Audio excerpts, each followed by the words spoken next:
Welcome tonight. We appreciate you being here, or maybe it's late afternoon for some of you.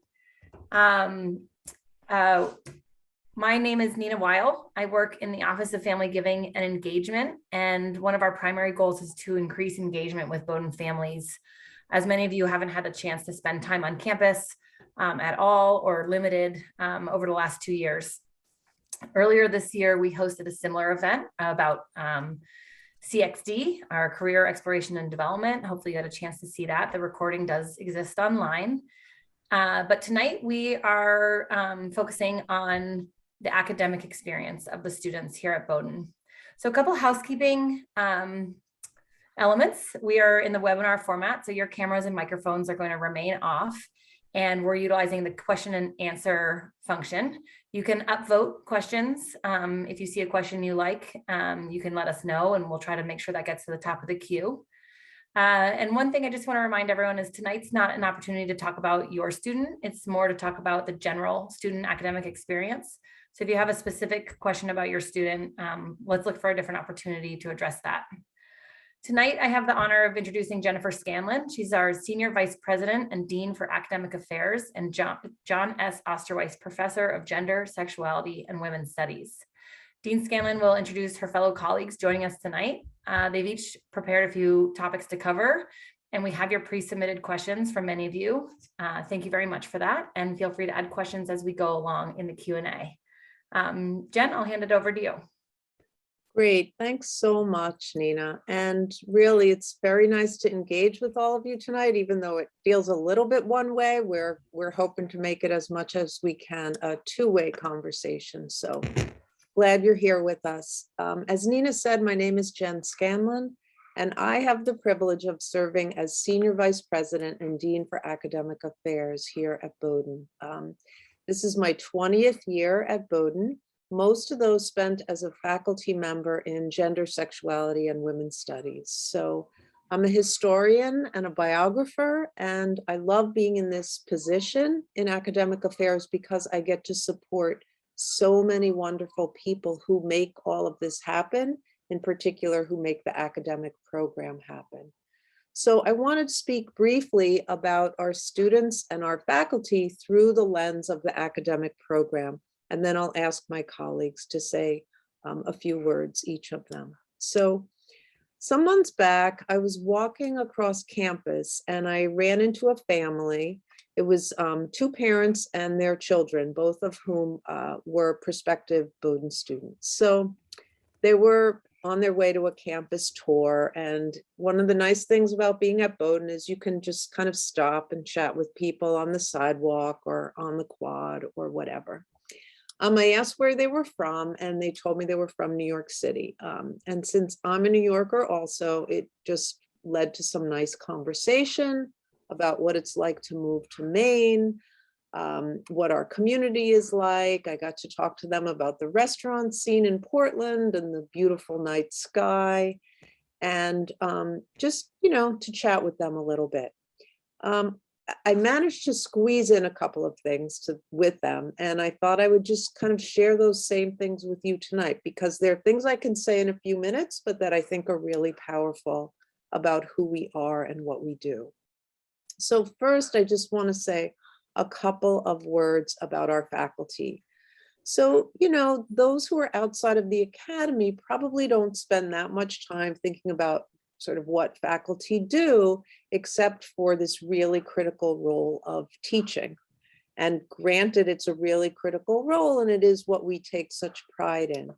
But I also want to just kind of introduce our faculty to you, not only as excellent teachers and mentors of our students, but also as really accomplished scholars and artists and performers. So they design curricula, they develop college policies, they develop new pedagogical approaches to learning. They are really busy people. They do a lot of research, which contributes to their own fields of study. So they do research, just to provide a few examples, on how plants emit light, which is valuable when we're monitoring climate change. How the principles of origami can apply to automobile and aircraft safety measures, and how 7th century devotional songs reveal both the compatible and the competing ideas about life in the Catholic Church and for ordinary people. So our faculty show their work at major art exhibitions, they win prestigious awards, they change the ways we see the world, but they also teach, and they teach with great care, and they teach with great success, and they teach with great concern. About our faculty, I always say this: they could teach anywhere, but they're purposeful in wanting to teach at Bowdoin because they find fulfillment both in those scholarly and artistic achievements and in teaching, connecting with, spending time with, and mentoring undergraduate students. So they want to share their energy about the enthusiasm that they have for their fields of study. They help students engage in intellectual life in deep ways that also become sustaining ways for students. I have said throughout the pandemic that intellectual engagement is one of the gifts that we've been able to give our students as a way to connect and to feel like you're part of something. I think our faculty also help our students not only receive an education, but also claim an education. And so through the kinds of deep learning that happens in our classrooms, students are developing the ways to shape questions and to shape the way they and others think about the world. So that's what I have to say about our faculty, but it also leads me to what I want to say to you about our students. So one student talking to me said that in high school, they felt like there were maybe a couple of ways in which people could be smart and engaged, but that at Bowdoin, there are so many ways. And I thought that was a really great example. So students go deep in their intellectual interests, whether it's computer science to Italian or math to music, Africana studies to chemistry. They don't leave what they learn in the classroom. They keep that alive. I was talking recently about how students find every nook and cranny around campus and turn it into a little group study space or a quiet study space. You find them everywhere. They also take their learning to each other in the dining halls, in conversation, and they also, importantly, I think, see how what they learn in one class might be connected to what they learn in another. So our students, while they're here at Bowdoin, they learn to do a lot of things better. So I think they learn to write better, they learn to read more critically, they develop questioning and discerning minds, and they learn that education is really best when it's shared with other people.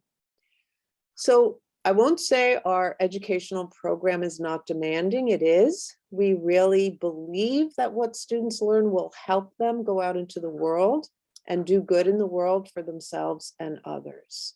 And so one of the questions I hear from students and often from parents is, a student might look around and think, wow, these other people, they look like they've got it all figured out. And maybe I don't have it all figured out. Is there something wrong with me?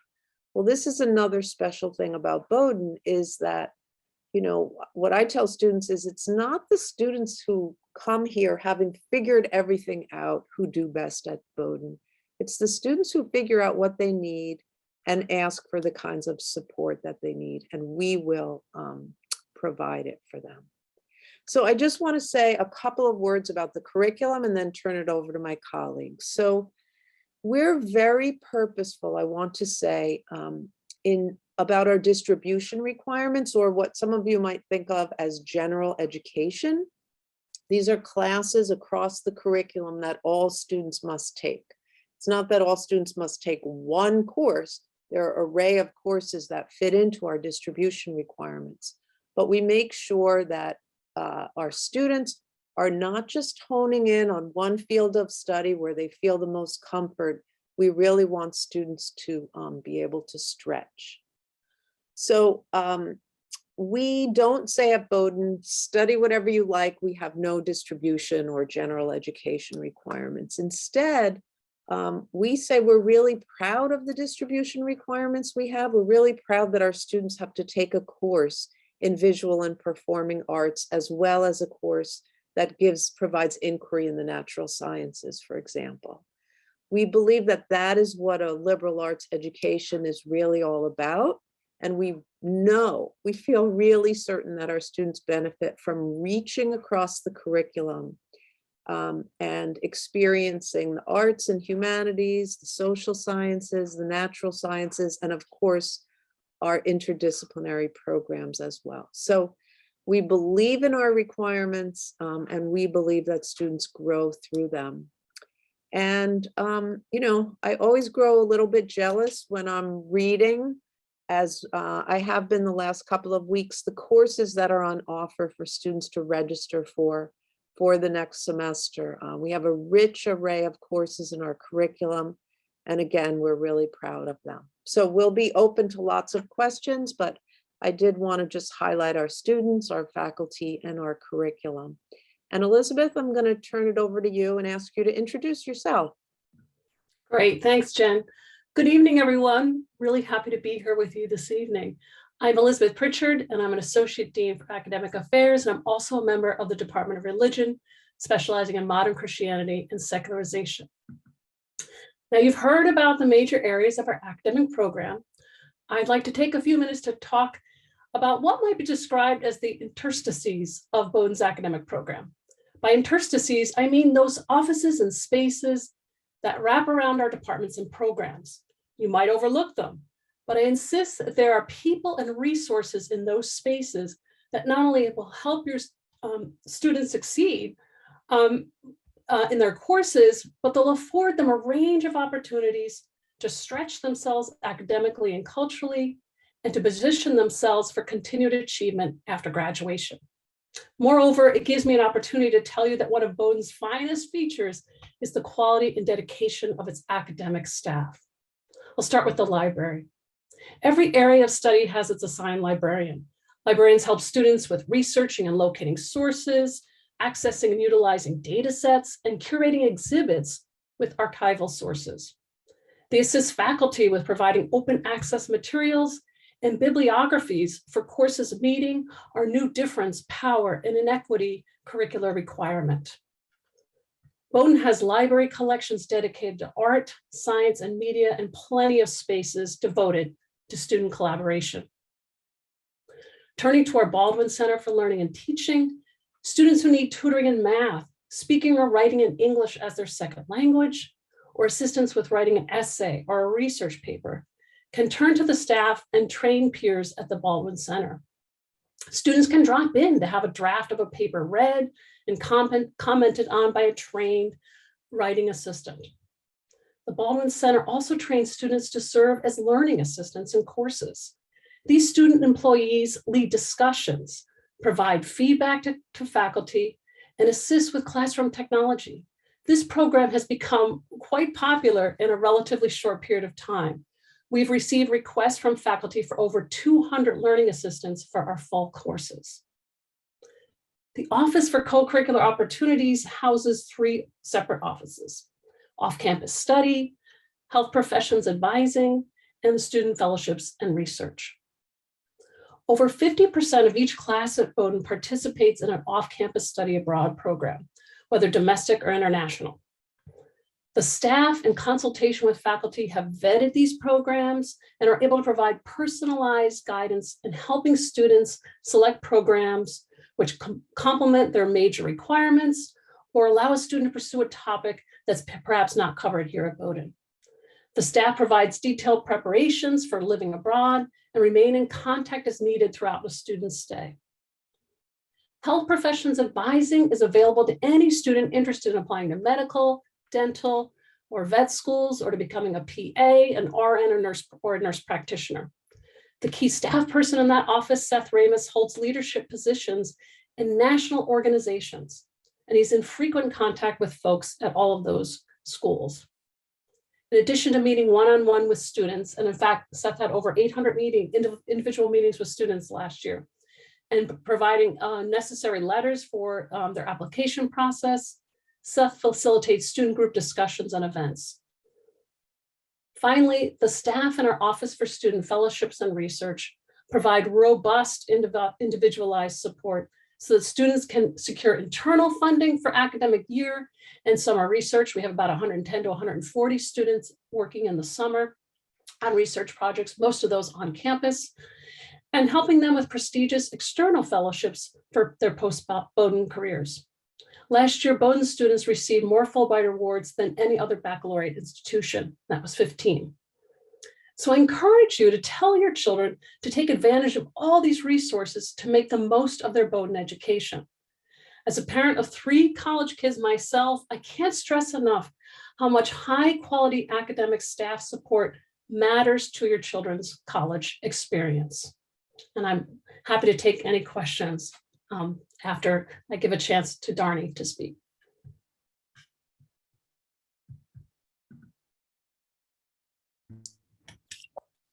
Hello, everyone. Really nice to be with you all.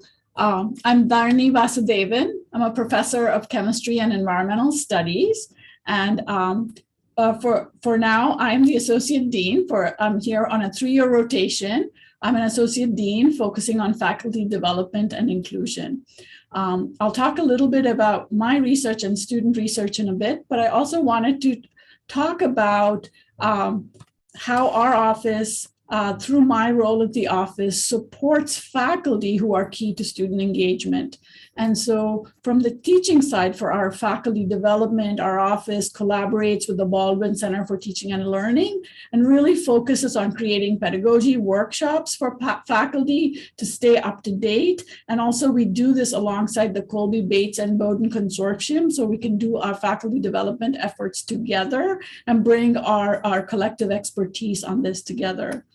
We also, with respect to faculty success as scholars, we also support them through workshops on career development and one-on-one consultations. And also collaborate with the Office of Inclusion and Diversity to continue to strive towards creating a community where our students can feel a complete sense of belonging and work in an environment of towards achieving inclusive excellence. So while I'm not teaching during my 3 years here as an associate dean, I am doing research alongside a couple of students in my research laboratory. So luckily I've been able to maintain my research lab, and my lab focuses on the interactions of pharmaceuticals and pesticides in soil systems, and my students affectionately call our lab Team Dirt. And as an example of someone who's been at Bowdoin for 18 years, 42 students have worked alongside me in my research lab, both during academic year, independent studies and honors, and in summer research. And a lot of this work has led to peer-reviewed publications with students as co-authors. So I wanted to talk a little more about student research more broadly. So student research can occur as both independent studies and honors work during the academic year, or paid summer research. And summer research might be more prevalent in STEM fields where faculty and students co-author research. All the same, we do have opportunities for summer research, opportunities for students in the social sciences and humanities. So our campus, the Kent Island Research Station and the Schiller's Coastal Studies Center are very happening places in the summer, vibrant with students participating in research. The Coastal Studies Center also holds the marine science experience, which students can partake in during the part of the academic year, and there's a research component to that. There's also a bit of distinction in how student research works in various fields. In certain STEM fields, students pursue research under the umbrella of a faculty member's research area or program, and then define their own independent niche of inquiry within that. And so the research then is targeted at really generating new knowledge that can be disseminated in peer-reviewed publications with students as co-authors. Our students also often present their work at national conferences, often as posters, which is customary in STEM fields, and the college helps fund this kind of conference travel. And a few recent examples, a large cohort of students attended the National Ecology Conference, the National Meeting of the American Chemical Society, and a neuroscience conference. And so students have varying opportunities for research in various contexts that they can work alongside faculty and really get engaged and pursue an area that they're passionate about, dive deeper. My personal experience has been students have often surpassed my expectations in terms of how engaged they are, what energy and knowledge they bring towards moving the field forward. So as with my colleagues, I'm happy to take questions from you as we move forward. So thank you. Thank you so much, Elizabeth and Darnie. I see that we have some questions in the Q&A, and we also have some questions that came in advance. So I think I'll start with the Q&A. So the first question: during the academic year last year, students were told that Zoom classes were academically rich and representative. In this academic year, students have been told that Zoom class is not a suitable academic substitute. For a college with arguably one of the strictest COVID protocols, why is providing class access to students who must remain in quarantine not provided? Some professors are accommodating, yet others are not. So yes, we've made lots of decisions about COVID in the last 2 years. We feel quite confident that we've made good decisions on everyone's behalf. Not every decision we've made has been warmly welcomed by any decision we make has detractors and has fans. So we've done our best, and I think we've done a good job. And of course, the president and I are in regular touch with our peers in our peer institutions. I meet every week with deans from other institutions. So we're engaged in lots of conversation. What I will say is that we made a decision during the pandemic that we had to, and we felt grateful that we were able to provide a really sound education over Zoom or over Teams. We provided our faculty with a lot of training. They took advantage of it. And I'll say that our students really appreciated our faculty members' efforts. Nonetheless, we were very happy to come back to in-person teaching. That is the signature mark of a Bowdoin education, to the degree possible that our students and our faculty are in the same room. And so this year we returned to in-person teaching. We made a decision that students would be able to be outside of the classroom when they had COVID or when they had an illness, but otherwise we had the full expectation for in-person teaching. Now, what happened with some classes when students have become ill with COVID and they've been in quarantine, as this guest points out, is that some faculty members decided to do their classes in what's called a hybrid fashion, which means that some of the students are in the classroom and some of the students are not, but they are Zooming in. We did not mandate that our faculty had to take this approach when their students were out. Hybrid teaching, we know, all of the research shows it's the most challenging kind of teaching and learning environment when you're trying to meet the needs of a group of students who are in the room and a group of students who are not in the room. That is not the kind of training we provided over a year-long series of dozens of forms of training. And we knew that some faculty members would not be comfortable with that. Our expectation of faculty was that they would reach out and assist students, but we knew that there was not one way that that would work for every faculty member. So some faculty members have their students coming into the class on Zoom, and other faculty members are finding other ways to communicate with their students and help them get where they need to get with the work. So it's kind of not a one size fits all. Nevertheless, again, I feel we've done our best to provide a Bowdoin level education to our students. And then I'm going to take the next one, and then I'll ask Darnie to address the next one. And then maybe Elizabeth, we could go to the list if we don't have more. So quick question about computer science. I heard it's difficult to enroll. Is there anything being done to address this? Yes, there is. So, you know, it's interesting if you look at certain fields gain in popularity among students and other fields lose some students. There's not a perfect metric for studying this. Certainly enrollments have gone up in computer science. And just this year, we did hire an additional faculty member beyond replacing people when they retire. We added another line to computer science. So we are really pleased about that. We've made a terrific hire who will start in the fall. And that was a good choice, and it was a good search. And I think the outcome will be really positive for our students. Darnie? So I'm taking the next question is for a STEM student interested in research, can you describe the different options? Are they basically summer study with a Bowdoin Fellowship, summer or academic year research with a professor? Do students mainly pursue these during the last 2 years after having declared a major? So to some extent, yes, and with some modifications. So the options are paid summer research, which is one, and the funding can come from Bowdoin, it can come from the faculty members' own grants, it can come from departmental grants. And the academic year, again, the student takes it for credit and they work with a faculty member. To the question, do you have to declare a major?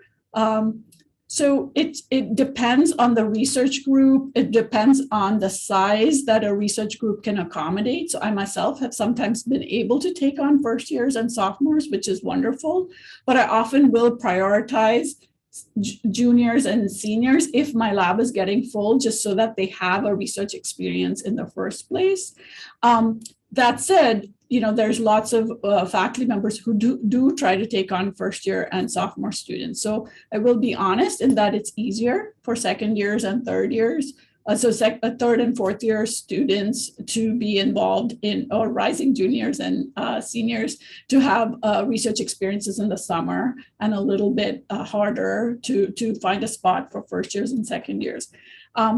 Having said that, you can often do research with someone who is not in your field. So as a chemist and an environmental studies faculty member, I've had biochemistry students in my lab. I've had earth and oceanographic students in my lab pursue research with me in the summers. I've even had a student who was basically minoring in chemistry, but majoring in Romance languages. So it just sort of depends on the student interest there.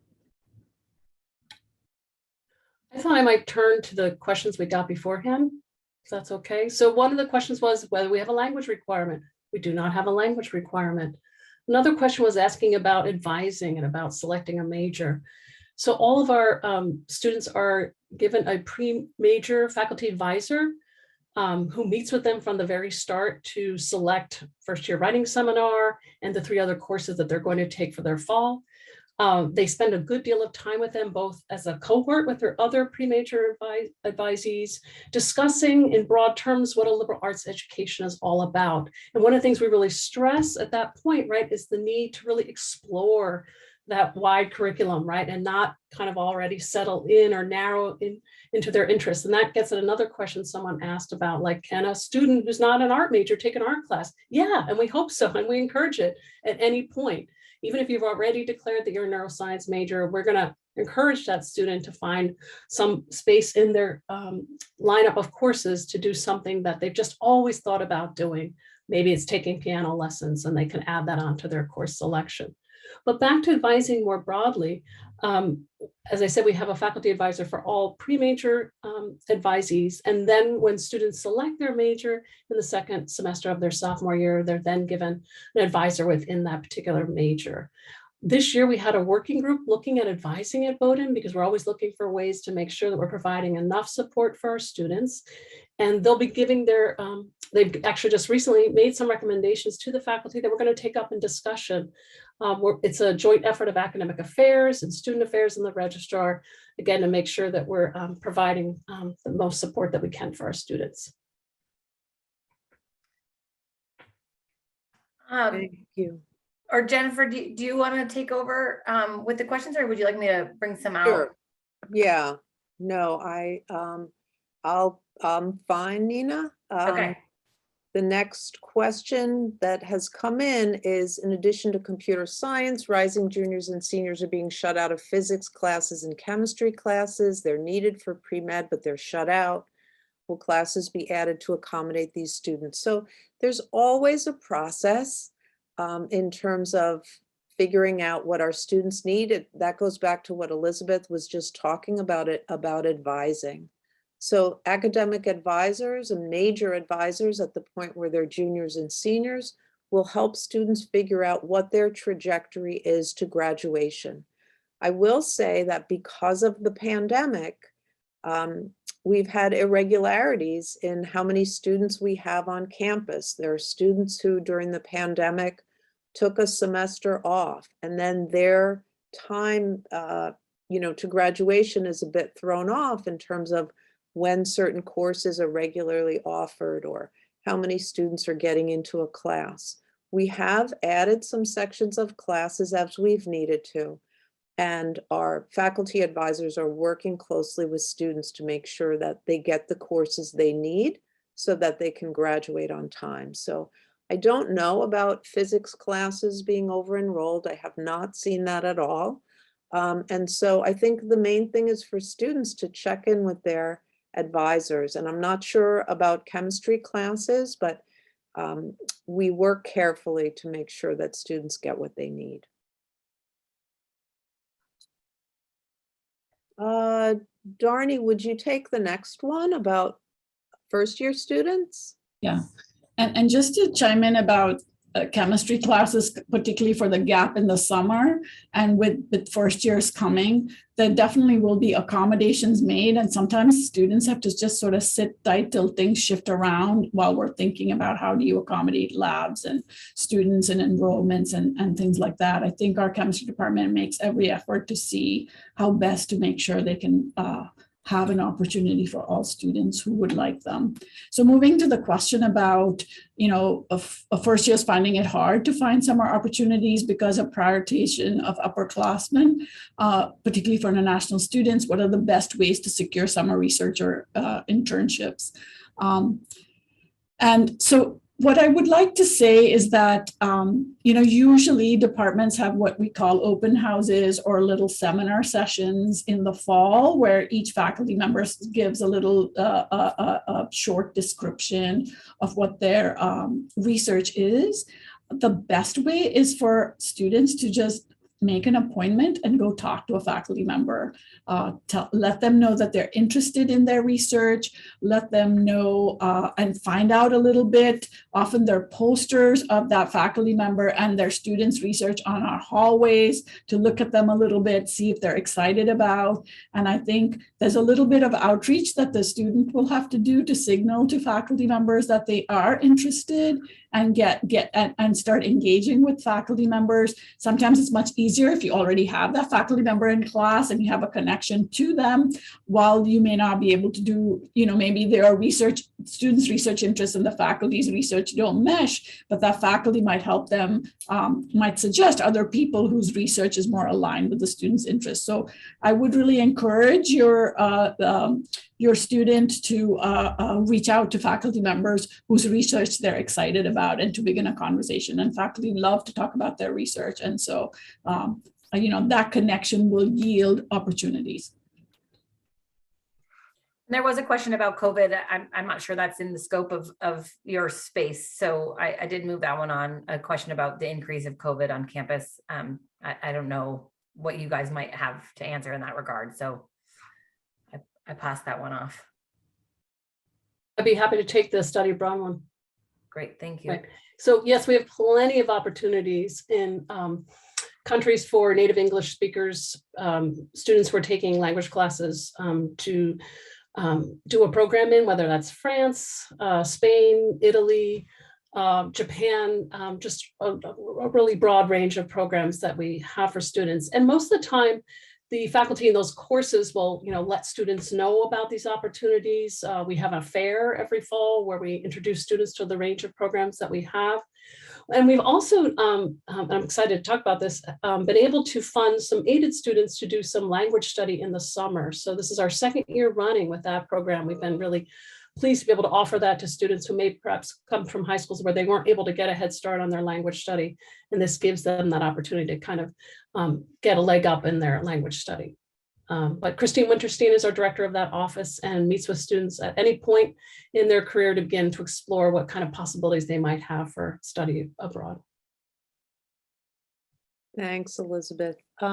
Going back to questions that came in advance, there was a question about the kind of range of classes and the wide range of what's available to students. So I thought I'd just come back to the distribution requirements again and give you a couple of titles. So the idea, as I mentioned earlier about the distribution requirements, is that we really believe that students, this is not a pre-professional program. We're not trying to have students narrow their learning. We're really trying to have it be broad. And so our distribution requirements are decided on by the faculty. They're voted on by the faculty to make sure that students explore the range in the curriculum. And the faculty who design courses that are specifically distribution requirements are thinking about, how can I make my own discipline, appealing to students who may be really unfamiliar with it, or who may fear that they won't be successful because they have considered themselves, a humanities person or a science person, and I can't possibly be successful in this other realm of learning. And so I just thought I'd offer you a couple of titles to show you the ways. I think the titles alone evoke the purposefulness of the faculty in thinking about, how can I grab students who aren't naturally inclined to think the way I think about the world, to enjoy learning in my class, and thus broaden the ways they think about the world around them. So one of our distribution requirements is DPI, is the acronym Difference, Power, and Inequity. And that distribution requirement, all of the many, there are 50 or 60 courses that fit into this category. Students don't have to pick one, they have to pick one, but from among dozens and dozens of options. These courses encourage students to think about how difference operates in the world, how power operates in the world. So just a couple of titles from that category. One is called Imagined South Asias. Another is called Everyday South Asias. And another is called Digital Privilege. So wide-ranging courses. Our inquiry in the natural science courses similarly are designed keeping in mind finding a way to grab students who wouldn't naturally be inclined to take a natural sciences class. So two course titles from that category. One is called Brains in Motion, and one is called Introducing Earth. And again, how could you resist? Those sound like really great course titles to me. And then another category is called International Perspectives. And I'll read you a few courses from that category. One is the Haitian Revolution. Another is Hindu literatures, and a third is the politics of the European Union. So again, wide-ranging courses, students have lots of options, and they also have lots of free opportunities outside of meeting their major requirements and their distribution requirements. If you have a major and a set of distribution requirements, you still have about half of your courses at Bowdoin that you can select from across the curriculum. So just thought we'd give you a little bit of a range of those opportunities. So the next question is about majors in different departments. And when registering for things, neuroscience students are not given priority, chemistry majors are granted priority. You know, every course has preference. Faculty indicate which students should be in first and second and third. It's a careful deliberation within departments to figure out, but certainly chemistry is well aware of the classes that neuroscience students need. There's a lot of collaboration among departments. Darnie, I don't know if you would add to that, but it's certainly not as though there's not coordination.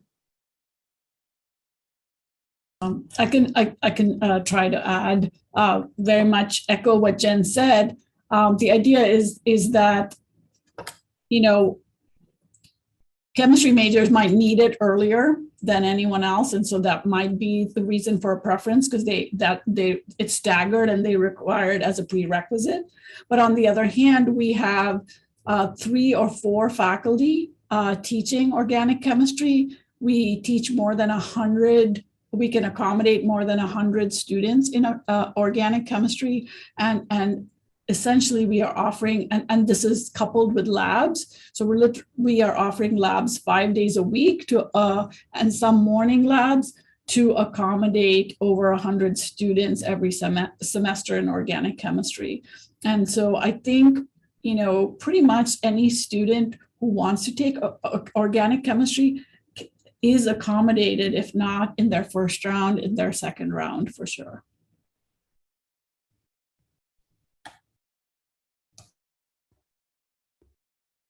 Were there any other pre-submitted questions that we didn't have a chance to get to?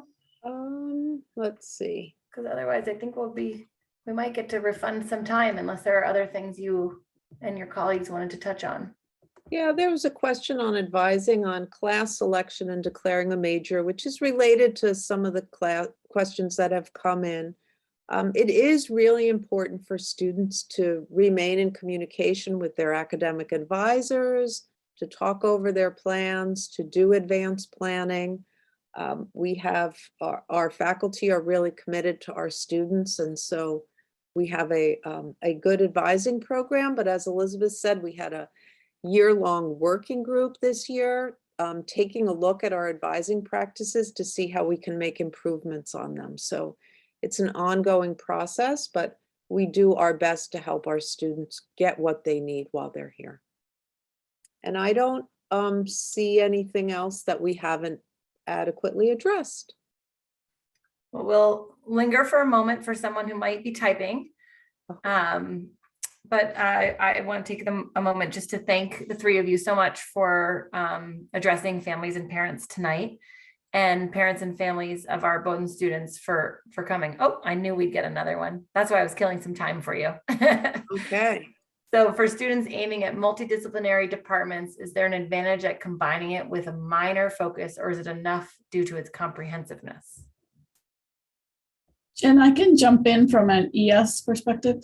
So Sure. I'm jointly appointed in chemistry and environmental studies, and environmental studies is an interdisciplinary major. And so you basically coordinate major in environmental studies. So you get disciplinary depth in one major. It could be music, it could be biology, and then you get breadth in environmental studies. So environmental studies is not environmental science. The coordinate major requires students to also be immersed in the social sciences and the humanistic endeavors to really be rounded out, because solutions to environmental problems cannot arise from just looking at the science, but the politics and the economics and the historical background are important. So in terms of students in multidisciplinary departments, you know, my feeling is as long as students are learning having depth in one field, so they're getting depth in the methodological way in which one field approaches knowledge production, then combining it with a minor or is just pretty much the student's interest, right? And I always tell students, if they're really engaged and excited, they do well in class. And if they take a class because they have to, but they don't want to be there, they aren't as engaged. And so what is really useful to think about is you need one major to graduate from Bowdoin. On the other hand, really think about how do you gain the breadth and inquire and sample out these things in a way in which you become a more well-rounded individual, whether you go to grad school or start in the workforce right away. So I feel like it pretty much depends on the student's interests in how you might couch that.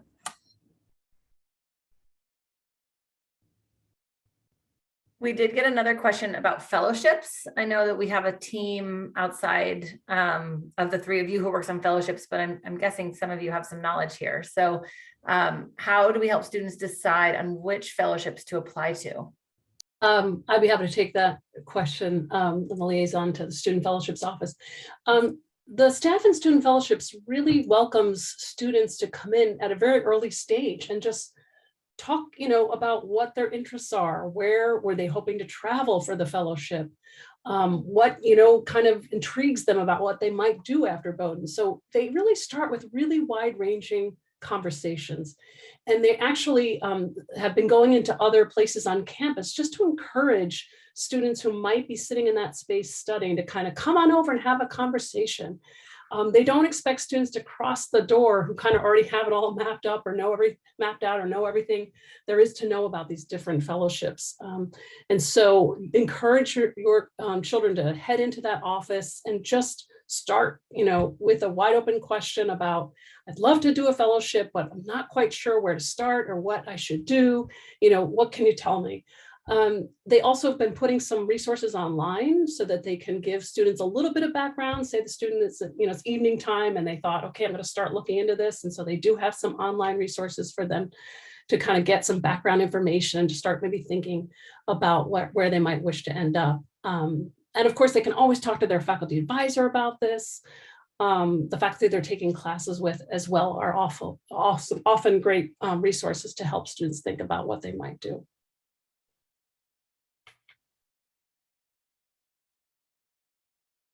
I just want to say, in closing that I hope you, parents and family members who are in the audience will really encourage your students to take advantage of what we have to offer here. As a Center for Liberal Arts Learning, we really believe in what we offer. We know that it matters. We hear this from employers. They welcome students from Bowdoin who, can carry on a good conversation because they're thoughtful about questions.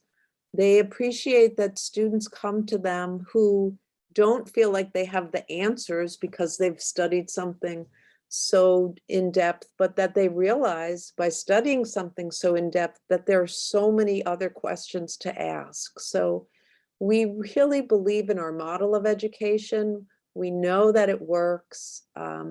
We believe it helps students grow intellectually, but also as human beings. And so we hope you'll encourage them to really take advantage of the full range of what we have to offer here at the college. And thank you for just spending some time with us tonight. I know how busy everyone is. And so just really want to say thank you on behalf of Academic Affairs at Bowdoin.